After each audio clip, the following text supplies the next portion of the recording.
Welcome to the Scent of Beauty. My name is Susan, and this video is titled Affirmation, Friend or Host, Part 2.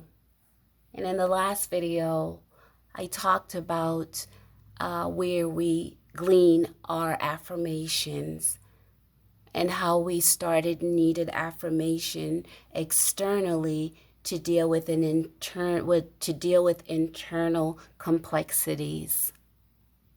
We started offering different symbolic gifts in order to gain through charm and through schemes in some areas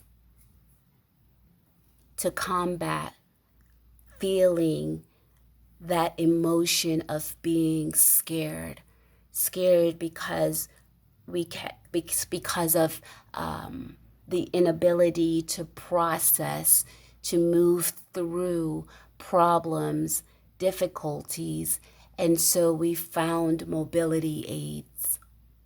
So I suggest if you haven't listened to part 1, pause this video, listen to part 1, and then come back. I want to continue, or at least focus on faith and hope that each individual needs to help them in the process, the phase and development of processes. Because if we don't affirm ourselves as a friend with patience and persistence, that leads us to find a host. We move on a quest to find a host to affirm us. This is the deflection. And deflection, that interposing, changing dynamics where we put our faith outside instead of internally. These are usually under conscious belief that I mentioned it starts at our formative years, and it creates a acidic belief system that we are incorrect, that something is wrong with us. We start to internalize the lack of our doing or being able to calculate. We think that something is wrong with us when we try to calculate ourselves. And we go into the invariable state of retrogress. And what that means is we always go back to a previous charming way or a previous symbolic offer to help elevate us. The lower state and level of losing faith, the lower depth of hopelessness, that deflection, it causes something to change, and it changes our direction by interposing what we believe we need to offer to an individual for them in turn to affirm us that they have faith in us where we're unable to have that for ourselves. Deflection just becomes habitual. It's an habitual manner to avoid what is believed to be unconquerable.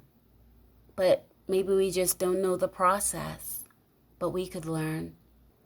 But without faith/hope, which is really a belief in practice, in our own abilities, we will start to develop and will grow into a funded being that requires a supplemental host, requiring leniency, that special honor, that acknowledgments from others to counterbalance the hopelessness. The approach to charm seems so endearing, but when the motive and intent is factored in the equation, we have to ask ourselves, am I proud of the statement that is being conveyed? Honestly, without the videos and really paying attention to myself, the whole self, my whole self, my whole being, the external unconsciousness, subconscious method becomes a normalcy. The diversion away from oneself, it's almost encouraged. Turning away our thoughts from ourselves, we have an aversion to the self, afraid of calculation and computing. And one of the statements that is made is, I'm so confused. I don't know what's going on. That's not a bad thing. That's the beginning of processing. But the tendencies, and that's what I want to talk about, the tendency of opting for good intentions. Let me give the teacher an apple. Let me give something to gain that affirmation. That is not always leading to our ultimate best. That faith and hope in the fiber of our being comes from within. And I keep mentioning the word, and I want to talk about, I would like for us to visit, or for some of us to revisit the words faith and hope, because the words have some misnomers, belief based on what was told to us, not what the actual words mean, and or the variation of the meanings of the words. There's more than one definition. And maybe with an expansive definition of the words, it will help to introduce us to meanings we desire to have incorporated within ourselves.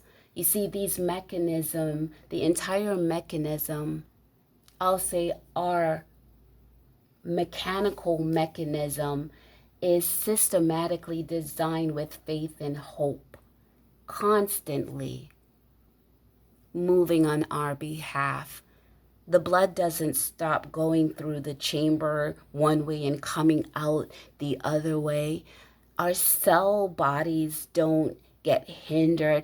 It continually moves through. But when we think hope, when we think faith, it's always dependent on do's and don't, not the process. When we think again hope, when we think about it, we incorporate this hesitation because it seems so forward. Just the concept, having hope and faith in oneself, yes. And I want to say something as a sidebar. When I was researching and looking for the definition, the majority of the definition of faith and hope is guarded towards outside resources, people, places, and things. That is acceptable as the more ideal choice. Great place to define the hope and faith that I'm referring to. Faith is allegiance to the duty or a person's loyalty, allegiance with myself, the duty of taking care of self, fidelity to, sincerity of intention without question. But when that faith is developed, we run the risk of hearing, don't be so high-minded, don't be such a show-off, don't.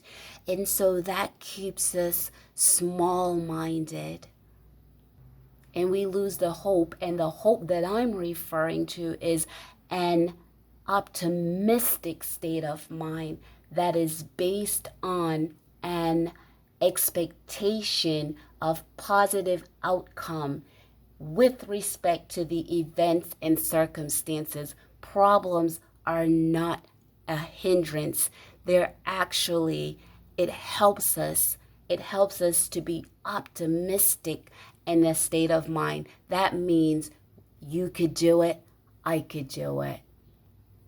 This is a pace issue that I'm referring to, because someone else could learn their arithmetic, the basic, their addition, subtraction, multiplication, division faster or slower.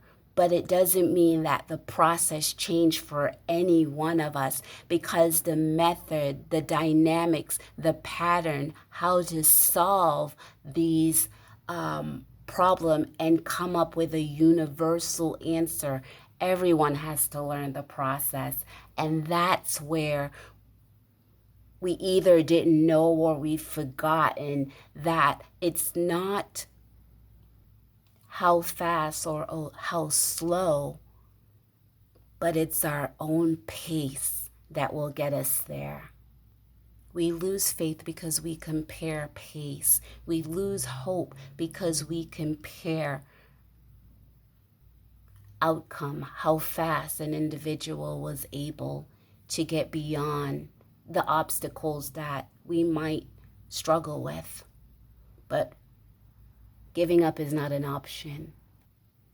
Taking on the characteristic of a planktonic species in a symbiosis relationship affirms that actually that means we find affirmation in and through another being.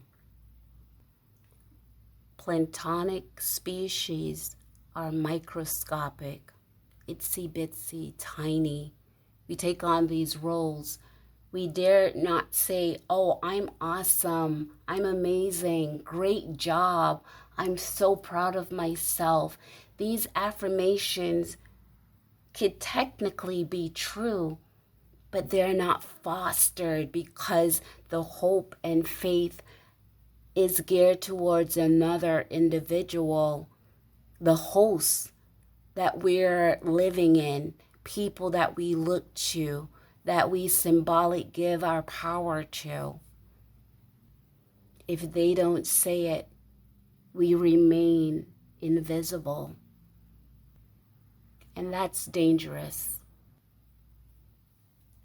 And it's actually this great job and I'm proud of myself. I mentioned before, these affirmations are true because the first human being by our birthright that I'm required to have faith and hope in is myself. Babies do it all the time. They exercise their faith and hope. They're curious. They always want to know what's going on beyond the knowledge that they have. And they're always touching. And it's so interesting that at that point in development, it's usually the age of 2, there is a stigma that is attached to the child, terrible 2s. And that's when they're at their utmost curiosity and trying to move beyond what they know, their nows, and their processing and their process. And they're going through their process, but they're labeled. Self-affirming is a beautiful scent. I'm the first to admit, yes, some of the formulas are missing a few steps. Yes, that's the human component, but there is room for errors. Reward process become hope, and that's that's how we gain the strength we need to prevail. Without that accommodation, that planktonic species again, that keeps coming up. Obsequious is the word that comes to my mind. always obedient, always attentive, excessively, to the degree that we are hosted and become important to someone else instead of ourselves.